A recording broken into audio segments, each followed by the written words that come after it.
안녕하십니까. 프레시안 박인규입니다.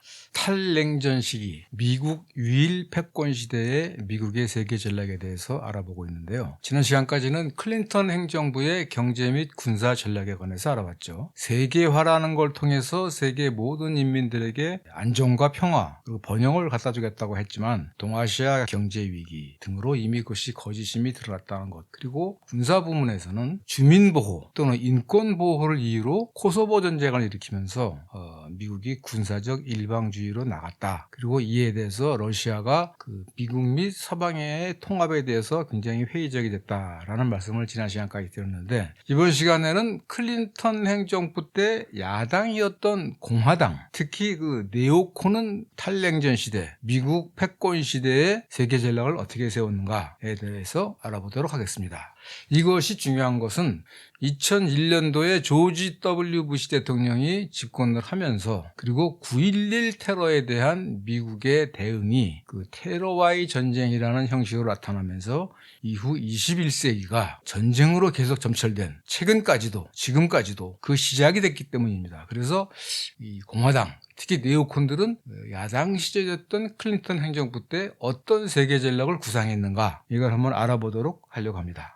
자, 소련, 냉전 시대의 최대 강적이었던 소련이 무너졌어요. 그래서 미국이 세계 유일의 초강대국, 즉 패권 국가가 됩니다. 미국이 이겼어요. 그러니까 미국의 거의 모든 정치인들은 미국의 어떤 정치, 사회, 경제 체제가 가장 유력한 것이다 라는 확신을 갖게 됐고, 미국 예외주의에 의한 패권 추구를 다 했습니다. 그러나 클린턴의 민주당 행정부와 공화당은 좀 차이가 있어요. 클린턴이 경제적 세계화에 주력했다면 공화당의 네오콘 세력들은 압도적인 군사 패권을 추구했다라고, 이렇게 이제 간단하게 좀 정리할 수 있을 텐데, 거기에는 좀 나름대로 이유가 있습니다. 왜냐하면 민주당의 지지 기반은 기본적으로 이제 대자본, 대금융이지만, 민주당은 주로 금융산업하고 정보산업 같은 첨단 기업들의 지지 기반이에요. 그래서 이 경제적 세계화에 몰두를 했고, 이 금융이라든가 정보산업 같은 경우는 특별하게 영토적 팽창을 할 필요가 없습니다. 그냥 자본과 기술이 자유롭게 이동을 할 수 있으면 돼요. 그걸 이제 세계화라는 명목으로 하면 되죠. 그런데 공화당 같은 경우는 그 주요한 지지 기반이 군수산업하고 석유산업입니다. 석유산업이라면 미국 내에 석유만 있는 게 아니라 중동 지역, 그리고 80년대부터 카스피해 지역이 어쩌면 중동 지역보다도 더 석유 자원이 많다라는 게 알려지기 시작했어요.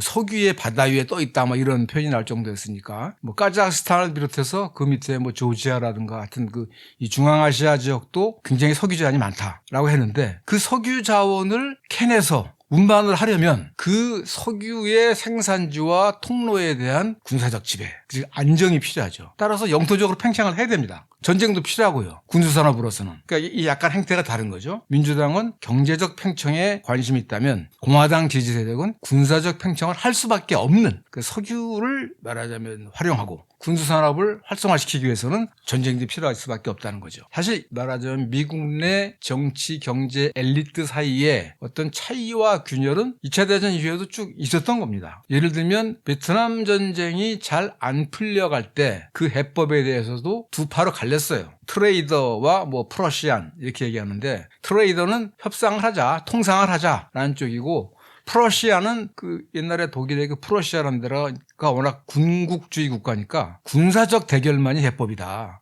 끝까지 또 밀고 나가서 군사적으로 북베트남을 그야말로 작살내야 된다, 이런 입장이었는데, 국내 반전 세력도 셌고 현지 전황도 안 좋았고, 그리고 무엇보다도 베트남 전쟁에 대한 과다한 군사비 지출로 달러의 신뢰성이 떨어졌기 때문에 결국은 철수하기로 한 거죠. 그러니까 베트남 전쟁이 끝날 때는 어떻게 보면 트레이더의 입장, 협상파의 입장이 관철됐다고 볼 수 있습니다. 그런데 그 뒤는 좀 약간 다릅니다.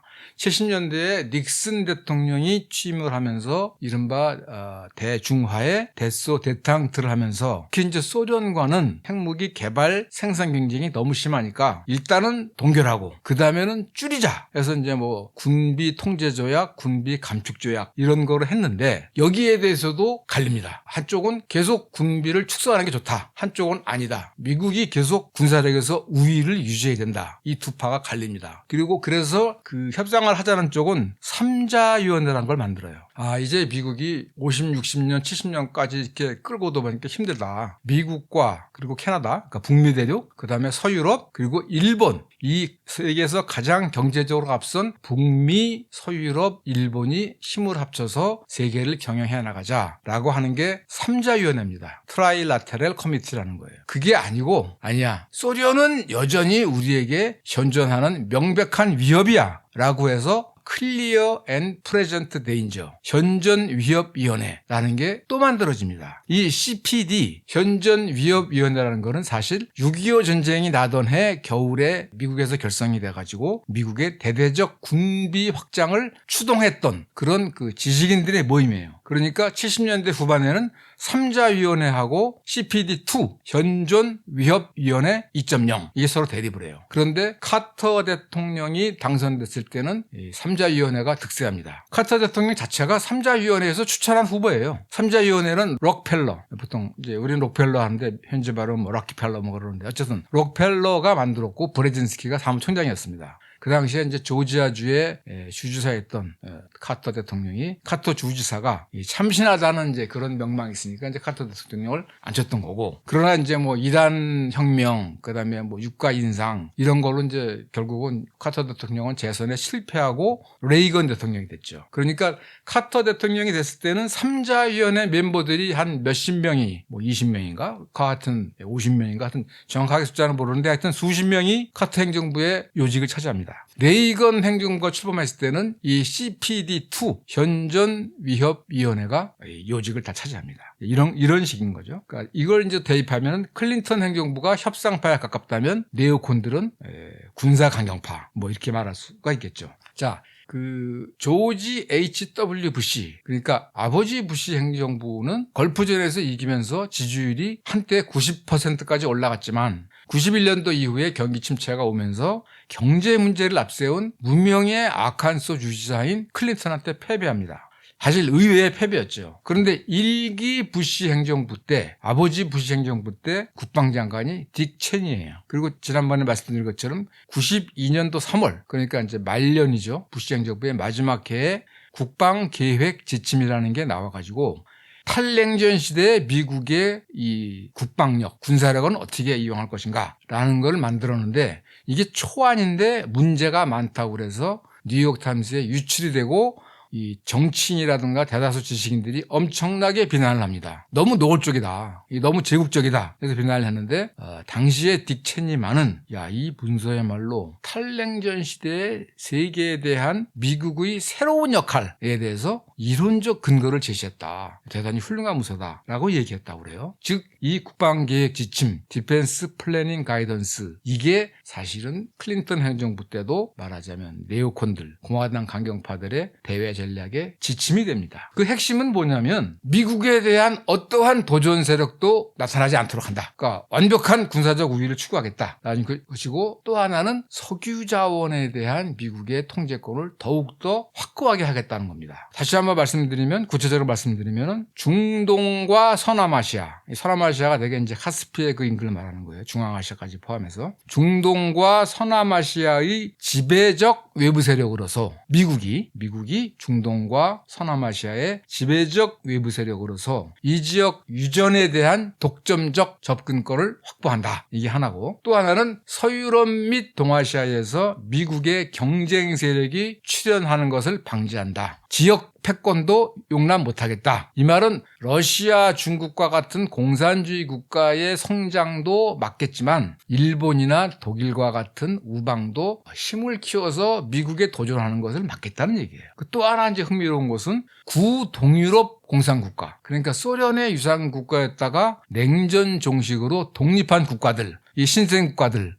유럽연합에 포함시키고 이들 국가들을 러시아로부터 보호한다. 자, 이게 뭡니까? 이게 사실은 클린턴 대통령 때 나온 나토 동진의 어떻게 보면 원류라고 할 수 있는 거예요. 러시아로부터 보호한다는 거예요. 그러니까 러시아는 미국의 영향권에 넣지 않겠다는 겁니다. 그러니까 계속 나토 동맹하면서 러시아를 소외시켰죠. 그 안보 불안이 이제 지금의 우크라이나 전쟁을 일으킨 것이고, 사실 이걸 보면은 이 92년 3월달에 국방 계획 지침이라는 게 그 뒤에 그 네오콘들의 세계 전략의 어떤 원형 골간이라고 알 수가 있습니다. 여기 플러스 이제 90년대 말에는 미사일 방어망을 하게 되죠. 그래서 실제로 클린턴 행정부 때 네오콘 또는 야당이었던 공화당의 대외 전략은 석유자원 통제, 미국의 압도적 군사적 우위 확보, 그리고 그를 위한 방편으로서 미사일 방어망 추진입니다. 두 가지를 우선 보도록 하겠습니다. 중동 지역이 세계 석유의 한 3분의 2가 있는 지역이라고 그러잖아요. 그리고 채굴 하기도 쉽고. 그러니까 중동 지역 석유 자원을 미국이 통제하는 것은 대단히 중요합니다. 그렇게 하면 유럽이고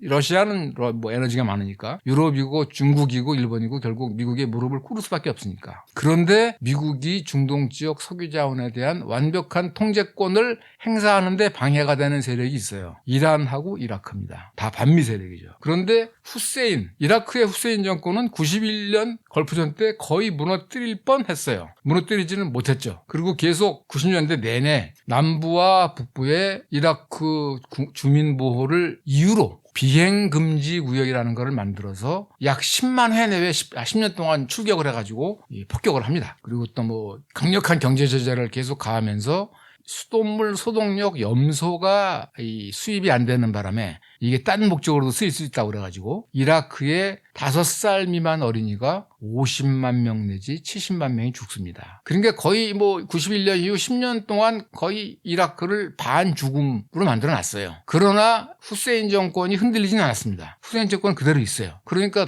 네오콘 입장에서는 저 후세인 정권을 달려야 되는데 해서 결국은 98년도 초에 클린턴 대통령에게 공개 서한을 보내서 후세인 정권을 제거해라 하고 요구합니다. 그것을 위해서 하나의 조직을 만들어요. 그 조직의 이름이 새로운 미국의 세계를 위한 프로젝트 for New American Century라는 건데 20세기가 미국의 세기였던 것처럼 21세기도 미국의 세기가 돼야 된다. 그런데 21세기가 미국의 세기가 되기 위해선 우선 중동 지역 석유 자원에 대한 미국의 통제권을 갈아먹고 있는 사담 후세인 정권부터 날려버려야 된다. 뭐하고 있냐? 사담 후세인 정권을 정권 교체시켜라 하고 요구합니다. 여기에 이제 18명의 전직 고위 공화당 정치인들이 서명을 하는데 럼스펠드, 월퍼비츠, 그 다음에 존 볼튼, 트럼프 때 국가안보부장을 했던 이런 사람들이 서명을 해서 공개적으로 요구합니다. 그래서 하도 요구하니까 이제 클린턴 대통령이 결국은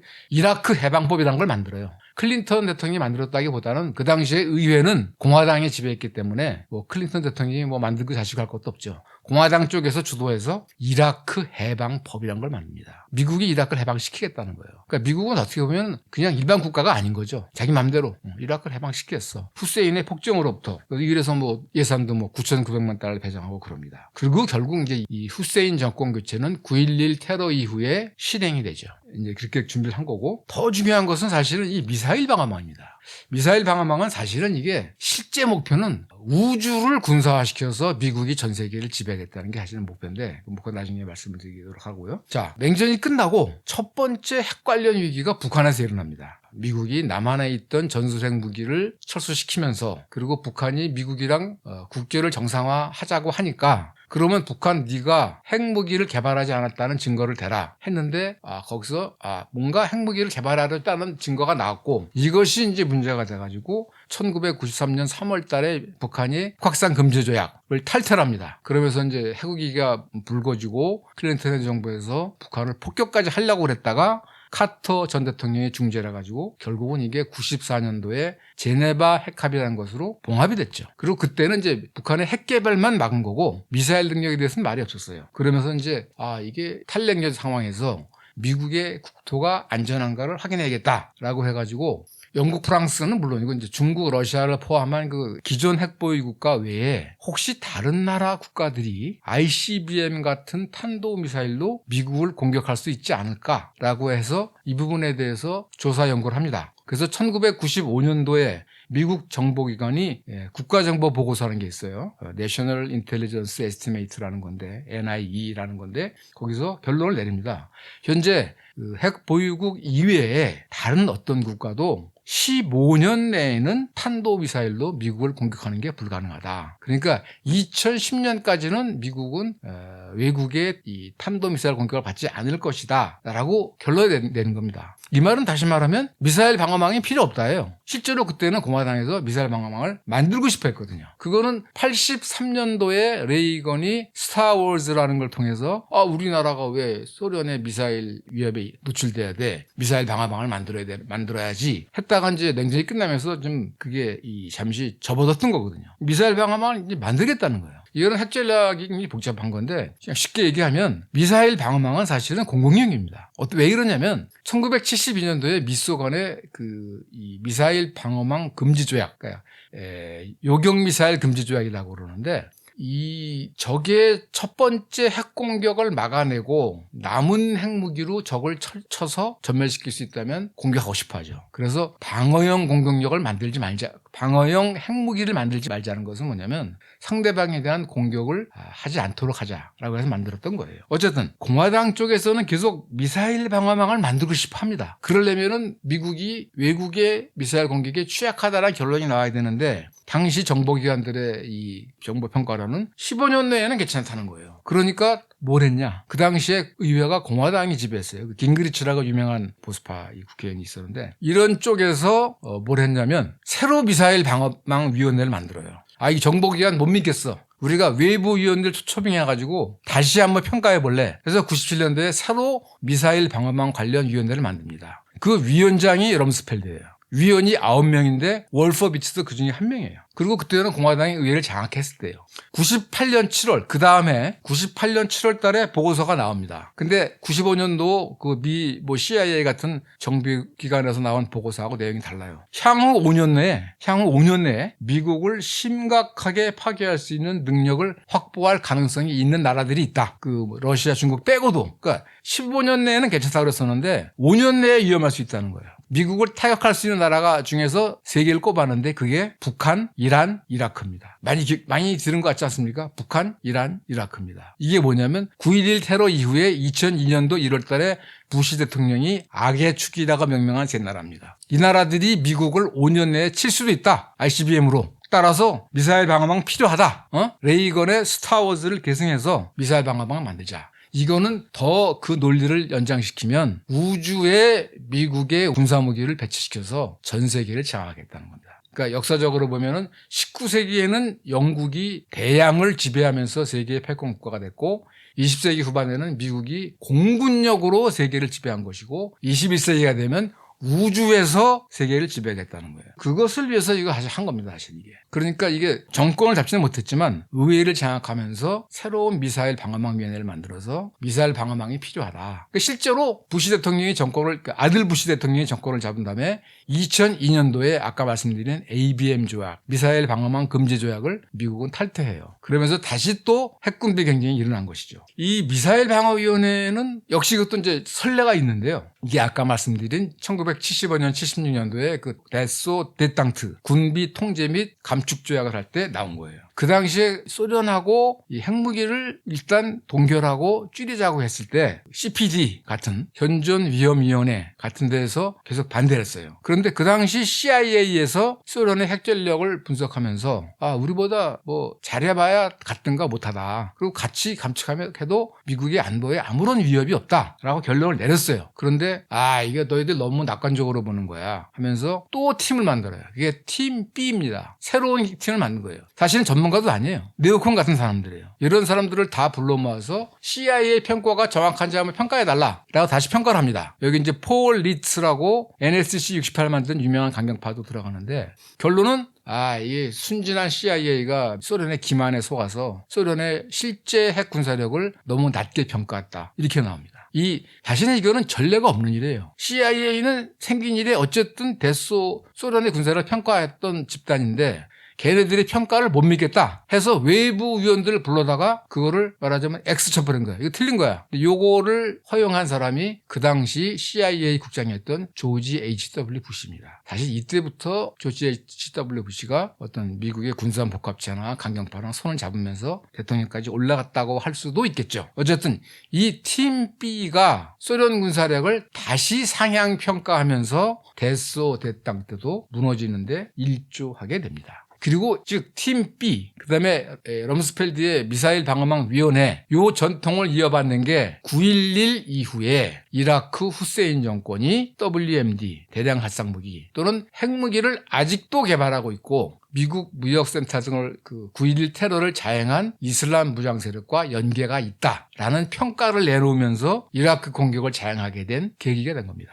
그 당시에 CIA나 DIA, 그러니까 국방정보국 같은 정규 분석기관에서는 전부 후세인은 세속 정권이다. 세속 정권이고 알카에다 같은 이슬람 무장 세력과 적대적이다. 그리고 이라크의 대량 살상 무기는 이미 98년도에 그 IAEA에서 다 끝났다라고 다 이미 나왔다라고 얘기를 했는데도 야, 너희들은 순진해서 그런 거야. 후세인은 몰라서 그래. 그래가지고 거의 사설 정보기관 비슷하게 말하자면 측근들만 불러 모아서 새로 정보 그룹을 만들어서 이라크가 지금 알카에다하고 연계가 있고 핵무기를 만들고 있어 해서 2003년 3월 달에 이라크를 공격한 겁니다. 이건 말하면 쉽게 말하자면 현실을 창조한 거죠. 새로운 현실을. 사실 그러니까 현실을 왜곡한 것이지만 창조한 거나 다름없죠. 이라크 전쟁이 끝나고 나서 대략 한 2005, 6년부터 이제 전직 CIA 분석가들, 그러니까 CIA는 이제 공작 파트가 있고 분석 파트가 있는데 분석 파트가 비교적 좀 객관적이고 정확하다고 그래요. 그리고 진보적인 사람들도 꽤 있고 그 사람들이 말하자면 커밍아웃을 해가지고 CIA가 뭘 잘못했는가 뭐 이런 책들을 많이 내거든요. Failure of Intelligence, 정보의 실패 뭐 이런 책들을 내는데 그 멜빈 굿맨이라는 사람이 있어요. 이분도 뭐 한 3, 40년 CIA에서 소련 전문가, 소련 분석가죠. 로 활동했던 분인데 결론이 그겁니다. 내가 30년 이걸 해봤더니 정보가 정책을 결정하는 게 아니라 정책이 정보를 결정하더라. 그러니까 CIA가 올린 객관적 정보를 보고 정치가들이 정책을 만드는 게 아니라 정치가들이 이미 정책을 만들어 놓고 거기에 맞는 그 정책에 맞는 정보만 선별적으로 골라서 쓰더라. 이런 얘기를 한 겁니다. 그러니까 팀 B라든가 미사일 방어망 위원회라든가 이라크의 뭐 대량 살상 무기 등 이게 다 말하자면 미국의 대외 팽창을 위해서 정보를 사실상 조작 왜곡했다는 것을 드러냈다는 거죠. 키신저도 비슷한 말을 해요. 진실은 중요하지 않다. 사람들이 어떻게 생각하느냐가 중요하다. 사람들이 어떻게 생각하느냐에 따라서 얼마든지 현실을 끌고 갈 수 있다는 거예요. 그러니까 대중들의 현실인식을 조작하는 거죠. 그래서 어떤 또 그 제국 전문가는 그런 얘기를 해요. 제국에게는 과거의 기억도 지배의 대상이다. 그러니까 실제 있었던 거를 막 조작해서 바꾼다는 거죠. 그러니까 조지 오웰이 유명한 얘기를 하죠. 현재를 지배하는 자가 과거를 지배하고 과거를 지배하는 자가 미래를 지배한다. 그러니까 이게 지금 우리가 우크라이나 전쟁을 소련의 침략 전쟁이라고만 아는 것도 사실은 이 미국을 비롯한 서방들의 이 프로파간다 탓입니다. 이게 기본적으로 미국의 일방적인 나토 동진에 따른 러시아의 안보 위협에서 시작됐다는 것을 잘 모르죠. 이게 이제 특히 이제 냉전 이후에 서방의 언론들이 거의 정부에 맹종하다시피 하면서 지금 대부분 뭐 유럽이나 뭐 한국이나 이런 사람들이 지금 현재 세계의 상황에 대해서 서방 일변도의 잘못된 현실인지를 갖고 있다. 저는 뭐 이렇게 말씀드리고 싶습니다. 그리고 이제 이때 이제 이 클린턴 행정부 때 공화당에서 또 나온 게 뭐냐면 중국에 대해서도 막 첨단 무기, 그러니까 첨단 군사 기술로 쓰일 수 있는 상용 기술이 넘어가고 있다. 그러니까 첨단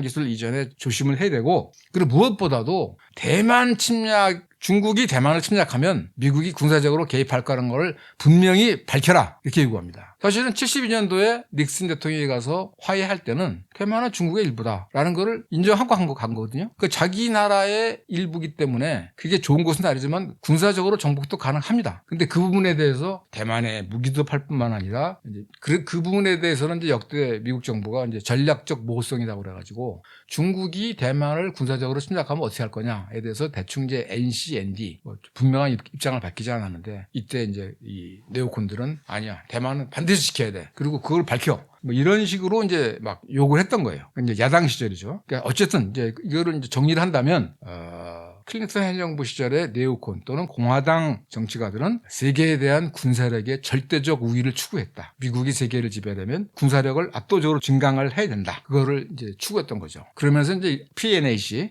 새로운 미국의 세계를 위한 프로젝트라는 그 책, 그 선언문에 보면, 그런데 이걸 해야 되는데 지금 냉전이 끝났고 평화신데 미국의 일반 대중들이 이거 따라올까?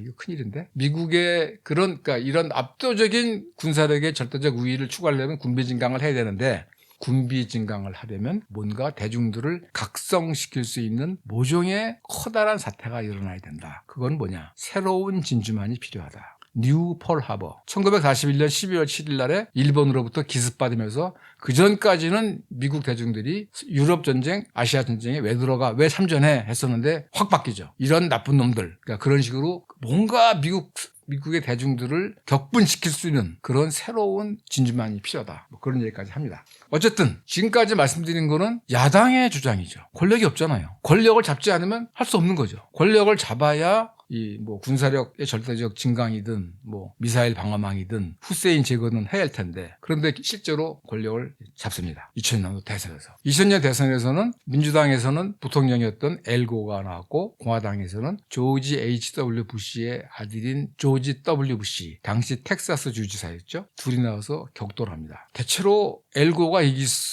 실제로 사실 이긴 겁니다. 그러니까 이게 사실은 대법원 판결로 대선 결과가 결정이 됐는데, 좀 심하게 얘기하면 이제 사법 쿠데타라고도 할 수 있는데, 어쨌든 중요한 것은 조지 W. 부시가 정권을 잡았다는 거죠. 다시 이제 좀 요약해서 말씀드리면, 선거인단에서는 271대 266, 그러니까 5석 차이죠. 5석 차이로 부시가 이겼는데, 일반 투표에서는 엘고가 54만 표가 많았습니다. 그리고 더 중요한 것은 뭐냐면, 이 플로리다주가 선거인단이 25석이에요. 이게 중요한데 왔다 갔다 했는데, 아까 그 엘고와 부시의 차이가 5석이라고 그랬잖아요. 이 플로리다를 먹는 사람이 이기는 거예요. 근데 이 플로리다를 부시가 먹었어요. 그런데 그 당시 플로리다 주지사가 조지 W. 부시의 동생인 잽 부시예요. 그리고 부정선거 논란이 대단히 많았습니다. 예를 들면은 흑인 이 유권자 중에 약 10%가 투표권을 못 받았어요. 백인은 한 2%가 못 받았어요.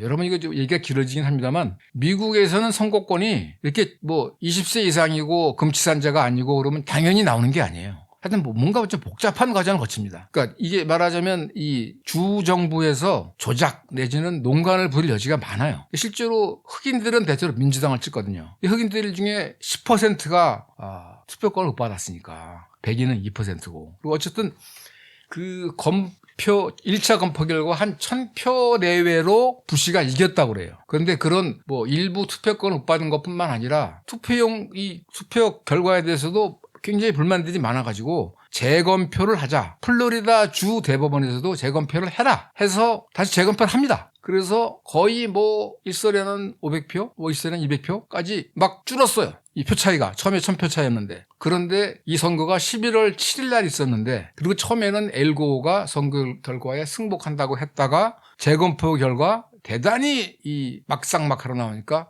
승복 못하겠다고 그랬고, 이러면서 재검표 싸움이 진행되고 있는데 12월 12일 날, 그러니까 선거하고 한 달하고 5일이 지난 12월 12일 날 미국 연방대법원이 재검표를 하지 마라, 또는 재검표해도 유효하지 않다라고 결정을 내립니다. 5대4로. 아슬아슬하죠. 그리고 그 5대4로 결정한 대법관 중에 6명인가는 아버지 부시 대통령이 임명한 대법관들이에요. 쉽게 말하면 부시는 그러니까 아버지와 동생 덕에 플로리다주를 확보함으로써, 이김으로써 대통령이 된 거예요. 플로리다주가 엘고한테 넘어갔다면 오히려 20석 차이로, 그리고 일반 투표에서도 이기고 선거인단에서도 엘고가 대통령이 됐을 겁니다. 사실은 이건 어떻게 보면 사법 쿠데타예요. 뭐 클린턴이 2020년 선거 때 뭐 이 의사당 점거, 일반 민중들의 의사당 점거를 선동했다고 그래가지고 뭐 미국 민주주의가 5점을 남겼다, 그런 얘기를 하는데, 이것도 들여다보면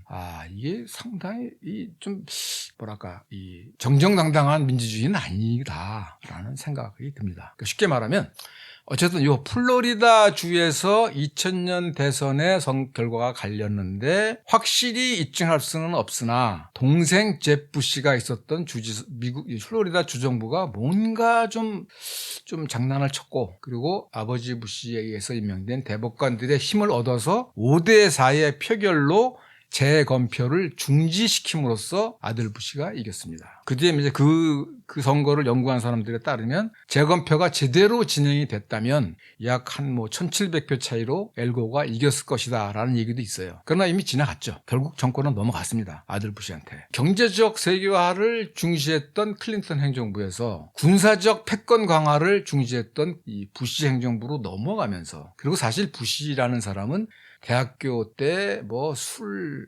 알코올에 마약에 찌들었다가 이제 다시 기독교로 돌아간 본어겐 크리스찬인데 외국에 나가본 적도 별로 없고 잘 몰라요. 실제로 대외 정책은 체니가 다 했습니다. 어쨌든 이 부시 행정부가 들어서면서 미국의 대외 전략은 어떻게 보면 상당히 큰 변화를 일으킵니다. 대표적인 게 이제 9.11 테러 자체와 9.11 테러 자체에 대해서도 사실은 미국에 상당한 음모론이 있습니다. 나중에 말씀을 드리겠습니다.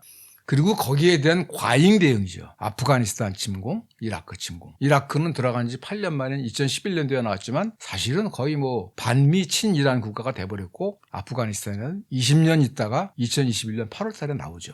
9.11 얘기는 이제 좀 나중에 하게 될 텐데, 우리한테도 중요합니다. 우리한테도. 이 부시 행정부가 출범했다는 게.